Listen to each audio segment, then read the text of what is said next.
Yang dibolehkan dalam ulama hikmah itu membaca 4 surah. Wal-lail wasyams, qul a'udzu birabbil falaq, qul a'udzu birabbin nas. Ya kumacalla ni matan nasemelo labu tabaca 4 surah. Siapa yang mengamalkan ini maka rezekinya itu seperti air hujan, tidak terputus.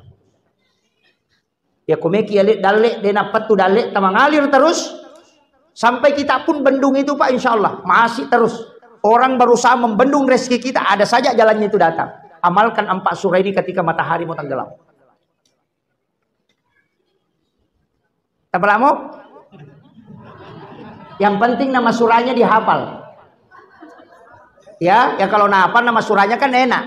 Itu surah ke-91 dan 92. Jadi wasyams dengan wal-lail. Kemudian yang kedua, yang ketiga qul a'udzu birabbil falaq, dan yang keempat qul a'udzu birabbin nas.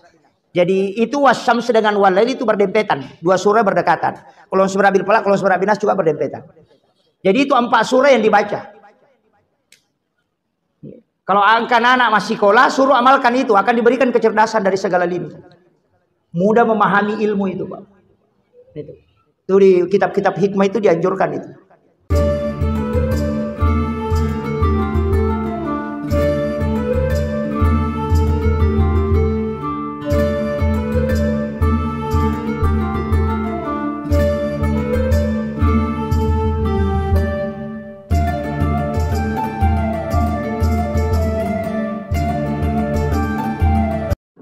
...24 jam saja ada waktu kita dilarang berkeliaran. Mana? Menjelang matahari tenggelam. Itu dilarang. Anak-anak kita disuruh masuk ke dalam rumah. Enggak boleh. Jangan sampai melihat matahari yang memerah itu sampai tenggelam. Karena itu tanduk setan.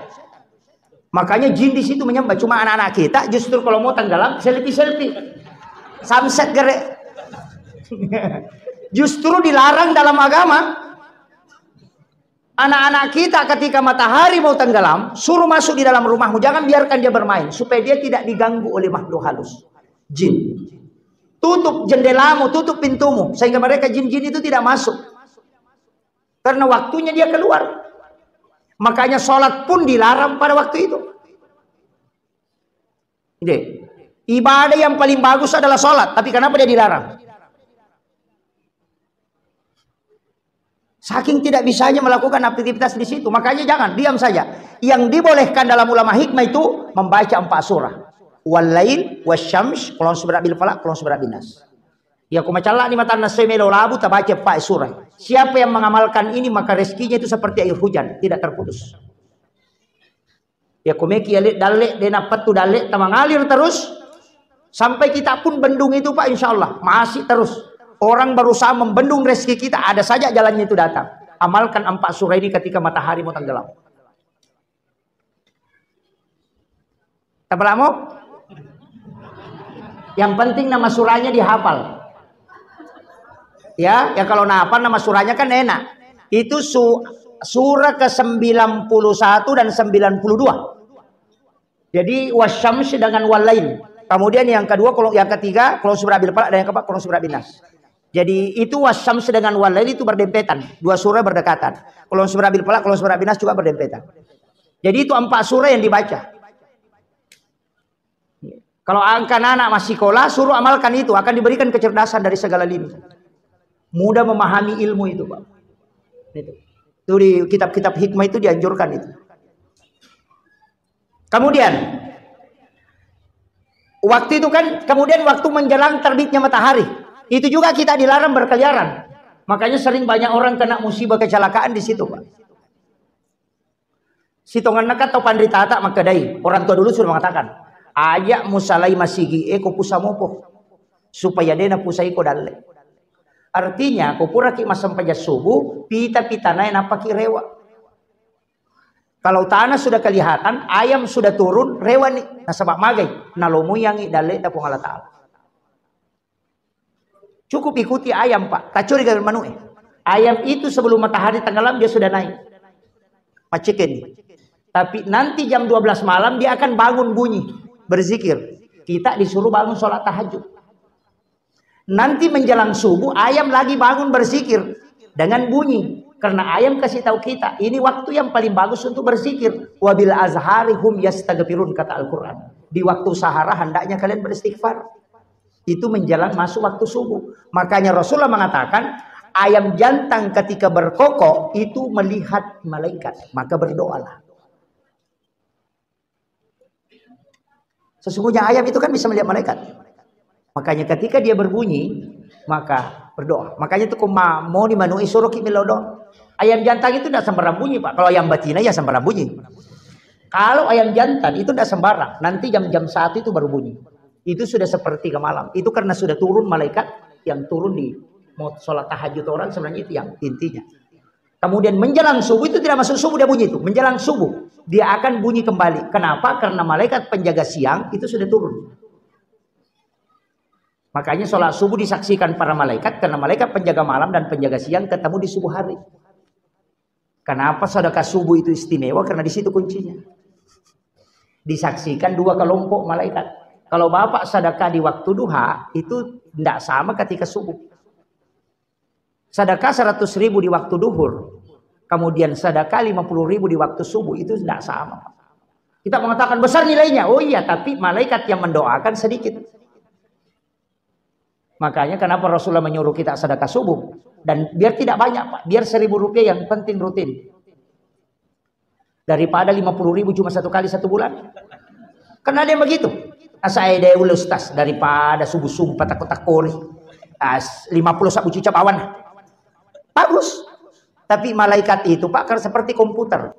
Malaikat itu seperti komputer. Kalau kita sedekah dia berdoa, kalau tidak dia diam juga. Jadi malaikat cuma bilang kalau sedekah tanggal 1, malaikat berdoa. Baru dia kasih tahu temannya, kita istirahat. Nanti tanggal 1 berikutnya baru didoakan lagi. Begitu. Ya naruh ampai nabita, maka ada amal kaminan napuji pun Allah Ta'ala, amal yang berkesinambungan. Wa inqallah, walaupun sedikit. Jadi aja tak kadamai gede, namun sisa bumi setiap subuh. Kenapa juga kita sedekah subuh? Makanya nabita, sekiranya musibah dengan sedekah bersamaan, itu sedekah tidak pernah didahului oleh musibah. Bikin mas samangi abala isi bapak sedekah, denang kanan layolo abala, tetap pas sedekah itu di layolo. Karena itu nak ada sedekah itu tak ada faul bala. Jadi sebelum kita melakukan aktivitas, usahakan bersedekah dulu. Denah kada agamanya berimpak ya. Ingat, Nabi tidak mengatakan berimpak, tapi Nabi mengatakan bersedekah. Kalau impak itu harta. Kalau sedekah bisa bukan harta. Makanya masalul ladzina yunfikuna amwalahum, perumpamaan orang yang mengimpakkan hartanya. Jadi sedekah zakat dengan impak. Semua ini sedekah, impak juga sedekah, zakat juga sedekah. Sedekah ya sedekah, cuma sedekah itu masih umum karena banyak cabangnya. Mendoakan orang itu sedekah. Mengirimkan Fatihah kepada orang yang meninggal itu sedekah. Orang hidup dikirimkan Fatihah itu sedekah. Memberi minum kepada anjing dan binatang itu sedekah. Tersenyum kepada sesaudara muslim itu sedekah. Jadi itu tidak ada modalnya, Pak. Cuma mulut saja dikasih miring. Nah, itu sudah dapat ilmu itu. Iya. Karena tabassumu kafiahi kalau sedekah. Ni cawa-cawa cak beru lo pada murupa tahu karena kesenangan itu sedekah. Dia ni cawa-cawa ya, di cawa-cawa. Apa sih salah ti cawa-cawa si babi cawa-cawa. Nah, iya ku cawa-cawa kiru begini. Nah, itu cawa-cawa dia tuh. Beda. Tersenyum karena bahasa yang membuat orang senang itu senyum, Pak. Iya. Mereka tuh kada bebas sa panak na yano makaraga na leko nasa de mi cawa-cawa ko to si runto. De to kaya ling panamong kaya ling itu ko siguro gusto tanang tawannya. De to gago na. Begitu. Dari situlah sehingga semua foto caleg itu tersenyum di pohon kayu.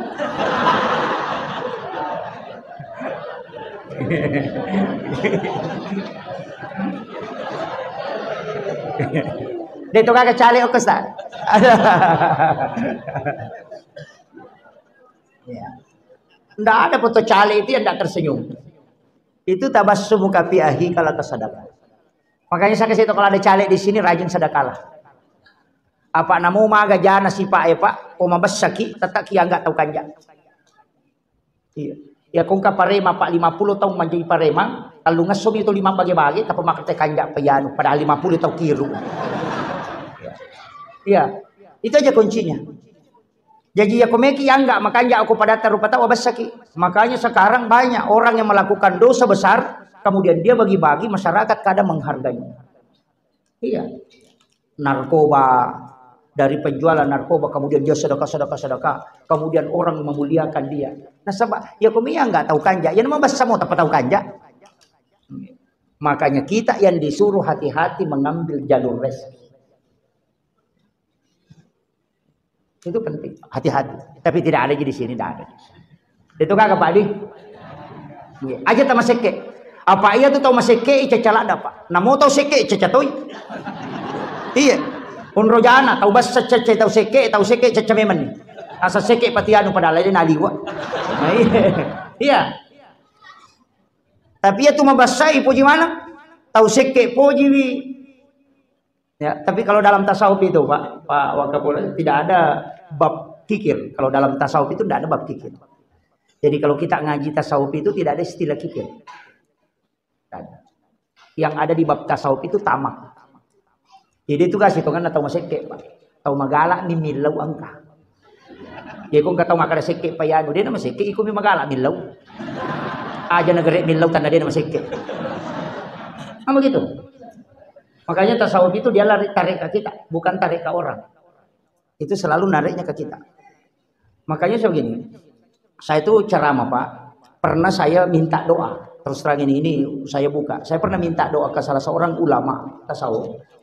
Apa yang bisa dibaca sehingga orang itu bisa mengikuti apa yang kita sampaikan. Dia itu justru memarahi saya. Oh, keliru betul kau tak? Rasulullah tidak pernah berdakwah supaya dia orang lakukan itu. Dakwah itu bukan begitu tujuannya. Jangan kau paksa orang supaya dia ikut sama kamu. Oh, itu bukan agama itu. Sebenarnya begini, dia sampaikan, kalau kau menjadi pendakwah, perbaiki saja dirimu sehingga orang bisa menjadikan kau sebagai contoh. Jangan paksa orang ikut ke kamu, tapi kau paksakan dirimu untuk baik supaya orang menjadikan kau contoh. Makanya disebut suri teladan. Suri teladan itu diambil dia untuk diikuti, bukan kita yang memaksakan ke sana. Itu berat Pak. Jadi makanya kenro ki melolo tidak bisa Pak. Makanya Rasulullah itu kenapa semua orang Yahudi, orang Nasrani, semua pokoknya musuhnya, dia bisa luluh hatinya karena memang Nabi adalah contoh yang terbaik. Coba.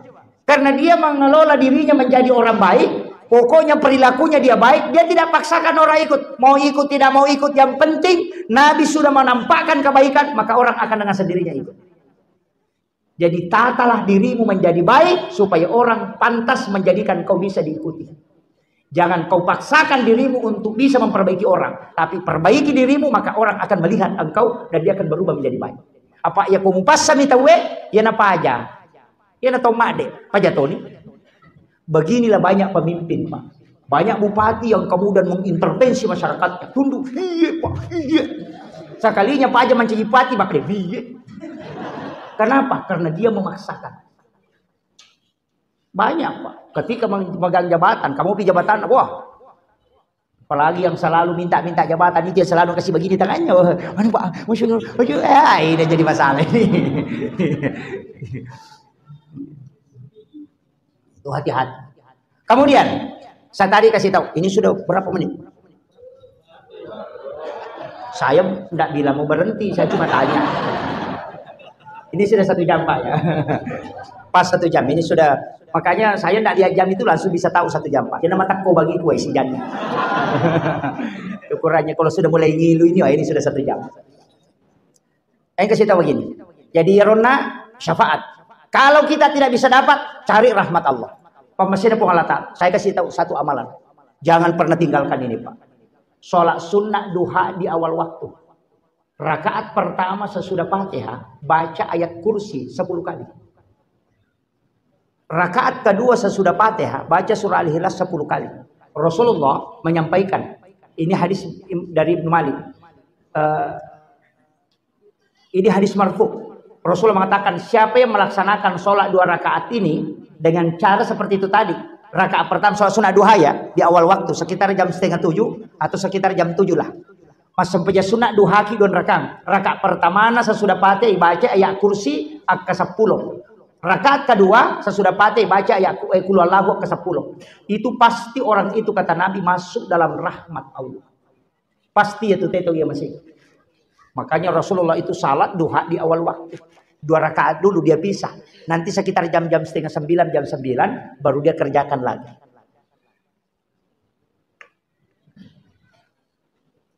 Tapala mo ya kursi to? Aja na padero jamaah aku pak boleh anu nasang. Bede tu nalatu na tangah sus tas ko ka 10 baca. Maka dah kaagan naru nasangi surah Yasin. Maka dah kaya kursi nasangi surah Yasin nasang ko ka 10 baca sus tu tangah sore na selesai itu. Ayat kursi itu pendek sekali. Ya. Jadi itu aja surah Al-Ikhlas diulang itu Pak. Insya Allah. Nabi temakada. Siapa yang melakukan itu maka orang itu masuk dalam rahmat Allah. Ya kumate yaitu jaminan surga itu Pak. Ya natu nak kada tahu pandrita jamalalo ina namu cicam bisa umur hidupmu. Yang penting pure mujami sampai jangan cicam. Apalagi kalau kita mampu setiap hari. Oh luar biasa itu Pak. Makanya jadi to kala lari ko to pernah sampai subuh. Onroki masigi. Oraki mas sampai subuh sikiriki angkat to sikir ko to. Subhanallah bihamdi subhanallahil azim astagfirullahal azim. Baca ro kasih ratu. Ya, baca la ilaha illallah kasyaga 166 kali. Baru Allah 66 kali. Kemudian hu 77 kali. Baru tutup suratul Fatihah. Apa lama to? La ilaha illallah. Tapi aja tak ada. La ilaha illallah. La ilaha illallah. La ilaha illallah. La ilaha. Zikir itu ditalaki. La ilaha illallah. La ilaha illallah. Itu pasti merinding. Kemudian kalau Allah kasih lipat sedikit lidah. Allah. Allah. Allah. Itu 66. Kemudian hu sebenarnya itu huwallahu. Hu itu 77. Baru ditutup suratul Fatihah. Amalkan itu. Iro baca. Aja tamasi jamaah deh. Mega apa tuh Quran umat dari salat lupa nama masuk. Namo subhanallah itu na baca. Engkau tuh na baca subhanallah. Kalau udah subhanallah. Alhamdulillah. Allahu akbar. Amin. Gaji itu masuk. Iya. Kay mama koro, paya kong kay mama milauda nak garema dia macuri. Dia sakadaga nasok. Meki mangami dia tu ni risau. Gaji itu masuk. Angkat tu capan apa mana sana maut. Tapi kata jamaah awi tajago, nataja pami capan nasang. Amin. Pokok nasi lalu to nasang. Amin. Imak gimpe mak mukir dia kan. Iya, mestinya kan jelas tuh. Iya, tapi saya Allahumma ghafir lil muslimin wal muslimat wal mu'minin wal mu'minat. Iya, kasih kesempatan. Amin. Merubah menyulah. Wih. Iya, tapi dia tukang aku tuh. Sudah salam dalam sholat, jangan langsung pergi. Kita duduk, jangan merubah posisi duduk. Tetap pada posisi tahiyat dulu. Baca istighfar 3 kali. Karena kita punya kesalahan dalam sholat itu 3. Kesalahan bacaan, kesalahan ingatan, kesalahan gerakan. Makanya istighfar 3 kali. Kemudian baca la ilaha illallah wahdahu la syarika lahu lahul mulku wa lahul hamdu yuhyi wa yumiitu ala kulli syai'in qadir. Kalau maghrib dengan subuh baca 10 kali. Karena hadisnya mengatakan siapa yang membaca 10 kali di waktu pagi dan petang, walaupun sebesar buih di lautan dosanya akan diampuni oleh Allah. Kemudian Allahumma ajirna minan nar itu dibaca 3 kali selain subuh dengan maghrib. Kalau subuh dengan maghrib dibaca 7 kali. Karena dalam hadis itu mengatakan siapa yang membaca 7 kali di waktu pagi dan petang, kemudian dia meninggal maka pasti dia masuk surga. Kalau 3 kali itu pesannya neraka kepada Rasulullah. Sampaikan kepada umatmu Muhammad ketika dia membaca Allahumma ajirna minan nar salasa marrat, saya akan menutup pintuku sehingga dia tidak masuk. Kan itu je. Kemudian Allahumma antas salam wa minkas salam, itu kata Rasulullah, siapa yang membaca ini maka ibadahnya yang tidak sempurna didoakan oleh para malaikat dan diucapkan salam setelah pahalanya diangkat ke langit. kemudian membaca ayat kursi sesudah sholat, Rasulullah mengatakan yang membedakan engkau, yang membatasi atau yang menjadi dinding tirai kau dengan surga hanya kematian. Artinya kalau kau baca ayat kursi sesudah sholat, maka kau mati pasti di surga. Kan itu jiwa. Makanya dibaca. Subhanallah 33, Alhamdulillah 33, Allahu Akbar 33, kemudian ditutup dengan Allahu Akbar kabira. Maka pas 100. Kenapa 33? Karena sholat pada saat diperintahkan pertama 50 rakaat. Tapi atas sarannya Nabi Musa dikurangi menjadi 17 rakaat. Dari 17 rakaat itu Nabi bermohon supaya tetap dikasih. Maka menurut riwayat disampaikan oleh malaikat, baca Subhanallah 33, Alhamdulillah 33, Allahu Akbar 33. Kenapa 33? 17 rakaat sholat ditambah 33 itu 50. Itu kuncinya, Pak. Makanya itu dibaca 33. Jangan kurang, jangan lebih, baca. Subhanallah, subhanallah, subhanallah, subhanallah. Nah, itu jadi masalah.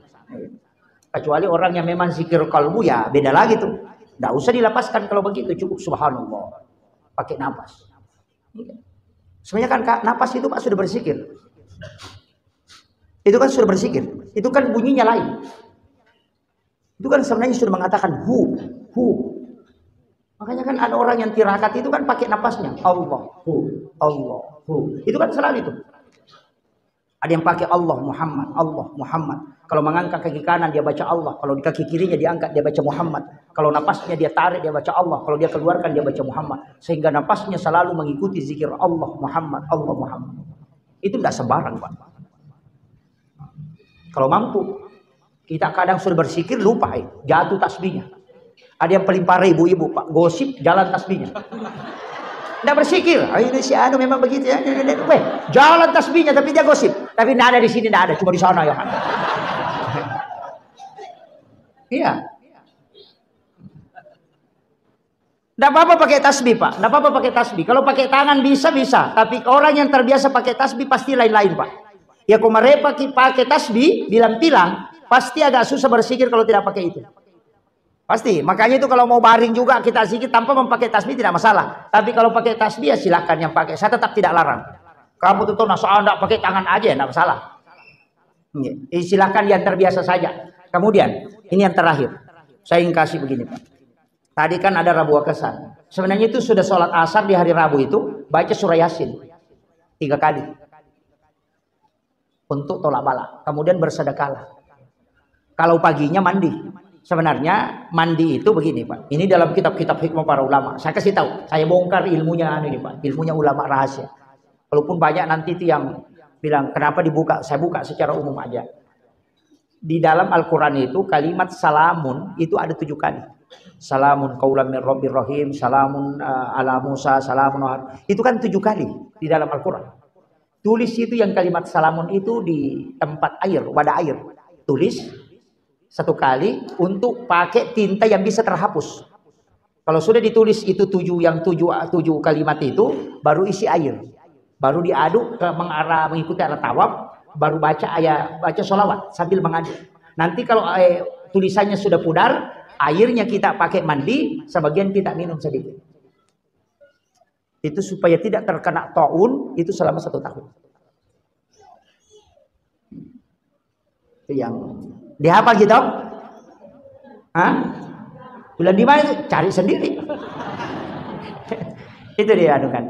Jadi tolak bala dengan sedekah, kemudian sholat sunnah 4 rakaat, apakah di sholat sunnahnya duhur atau sholat sunnahnya asar, kemudian bisa di sholat sunnah duha, tapi pangumpunona ina atena. 10 itu napa surah Al-Ikhlas 10 kali, 15 kali tambah kulon surah bil-falaq, kulon surah binas. Makanya tetap 17 juga itu. Kemudian itu tadi yang salamun itu ditulis di dalam wadah. Okogi pantenge, okogi bakoro, yoki. Napa pertama napa diaduk, baca sholawat sambil mengaduk. Bisa juga menggunakan tangan mengaduk sambil membaca sholawat. Kalau sudah melebur tintanya dengan air, itu diminum sedikit. Kemudian kita mandi sisanya. Makanya disebut mandi Rabu Kesan. Itu dianukan. Itu amalan-amalan hikmah. Mega Pak Bu, banyak ilmu hikmah itu yang cuma banyak orang tidak sepakat. Karena ilmu ini ilmu rahasia. Kenapa saya mengatakan rahasia? Karena orang yang dibukakan tabir. Saya saja tidak tahu ilmu itu, Pak. Nanti belajar ke ulama baru tahu. Kalau kita cari hadisnya susah. Terus terang. Kalau orang selalu mengatakan mana hadisnya, itu susah sekali. Tapi ada nanti ulama itu munculkan ini dalilnya dari sini, ini dalilnya dari sini. Sama kalau ada hadis yang mengatakan berhubunganlah suami istri sesudah duhur, tidak ada. Tidak ada hadis mengatakan berhubungan badanlah dengan istrimu sesudah duhur. Yang ada hadisnya Rasulullah mengatakan ketika engkau ingin masuk ke dalam kamar ibu bapakmu di siang hari maka ketuk pintunya. Itu isyarat. Makanya Bapak Ibu kalau mau bikin anak yang cinta agama, cinta pesantren, buatlah sesudah duhur. Iya. Iya. Sesudah sholat duhur lakukan hubungan ketika istrimu hamil pasti dia cinta sekolah, Pak. Iya, dia suruh lo mengaji, alina meto tamu pesantren, alina meto maka dokak pesantren kata pertama. Tapi aku mau sai si pantas rasa. Tapi kalau mau jadi ulama, itu Imamul Ghazali berwasiat. Itu ada di kitab Hiyaliddin. Di bulan Ramadan, pas selesai buka puasa sebelum makan, hanya sudah minum air putih, kemudian berhubungan. Ketika istrimu hamil, anakmu akan jadi ulama. Itu pesan beliau. Kenapa orang Bugis menjelang masuk Ramadan, dia berlomba-lomba menikahkan anaknya? Karena ini yang dia kejar. Cuma kita tidak paham. Iya, itu di makadami di pakai mak malam.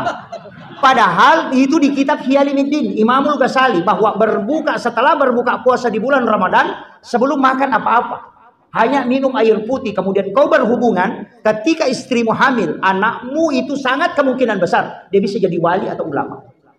Itu intinya. Kenapa? Ramadan itu jin sudah diikat. Yang kedua syahwat itu mulai dicabut. Kemudian yang ketiga, itu waktu yang paling mustajabah. Kemudian yang keempat, kau baru saja menunaikan perintah Allah. Ini yang orang Pak. Nah, oh lewat Ustaz. Iya gampang, kasih menikah bapaknya lagi. Saya kira ini yang saya wasiatkan Bapak Ibu sekalian. Mudah-mudahan ada hikmahnya. Saya wasiatkan perbaiki ukhuwah. Saya sangat bersedih. Ini penutup. Kalau gara-gara pemilihan presiden, pemilihan legislatif, pemilihan anggota dewan, yudikatif, pemilihan kepala desa, pemilihan kepala kampung, kita bertengkar ataupun tidak berkomong. Ajak lalu kasih salah-salah. Magai semua orang yang mau masuk di anggota dewan itu niatnya untuk memperbaiki kampung dan negara. Jangan sampai niat baiknya, tapi justru kita yang rusak karena saling bertengkar gara-gara mendorong orang yang kita anggap baik. Ya. Jangan berkorban meninggalkan agama kita. Istilahnya nasakarang ini kita gara-gara ya. Silahkan beritahukan kebaikannya caleg kita masing-masing, calon presiden kita, tapi jangan pernah mengangkat keburukannya orang. Masih banyak kebaikan yang diangkat. Decena na tapau, aja tapau ijana tahu. Itu saja. Aja lalu tapangnya wasi salah. Apa ya ko caleg melo pasi salah ki dena tasewa ada tamate. Selesai pemilihan caleg kasih kepala desa, selesai kepala desa kasih presiden, udah si rumah tuh kasih BPD, tuh 5 pagi-pagi mah terus. Makanya tahu na lolonga kadera ini nama bandi isi. Kemudian jangan menerima sogok. Tapi saya kasih tahu Pak Wakapolres, tidak ada dosanya orang yang menerima sogok dan disogok itu. Saya sudah kaji di dalam agama, saya tidak pernah dapat. Orang yang disogok dan menyogok itu tidak berdosa Pak, tidak ada. Makanya kalau ada ustaz mengatakan berdosa itu sampai ini saya tidak sepakat dan saya bertanggung jawabkan. Makanya yang mau menyogok, yang disogok itu enggak ada dosanya, Pak. Enggak berdosa. Yang hadis itu cuma mengatakan ar-ra'si wal murtasi finnar. Orang yang disogok dan menyogok itu sama-sama masuk neraka. Itu enggak berdosa. Iya. Iya. Iya. Betul. Kan hadisnya mengatakan ar-ra'si wal murtasi finnar. Yang disogok dan menyogok keduanya masuk neraka. Kan enggak berdosa. Kalau berdosa itu bisa bertaubat. Makanya dipakai kalimat neraka. Karena itu ancaman yang paling besar. Kalau dia mengatakan berdosa bisa saja sholat sunat taubat. Makanya Allah itu sangat membenci. Kenapa? Karena dia memang tidak inginkan. Jangan gara-gara itu. Hati nuranimu itu beralih. Ada yang parah. Nah bilang Pak Ustaz, kita rima apa tanya lain itu dong. Diambil sogokannya tapi jangan dicoblos. Maka daka ya kumualai napa mutodo. Tama Quranaka pasti tunu. Tapi ya kumualai napa tanya yang mutodo itu orang munafik. Dia tuh munafik Pak ipatamo ko darongin apa itu nu darongin. Ini mani.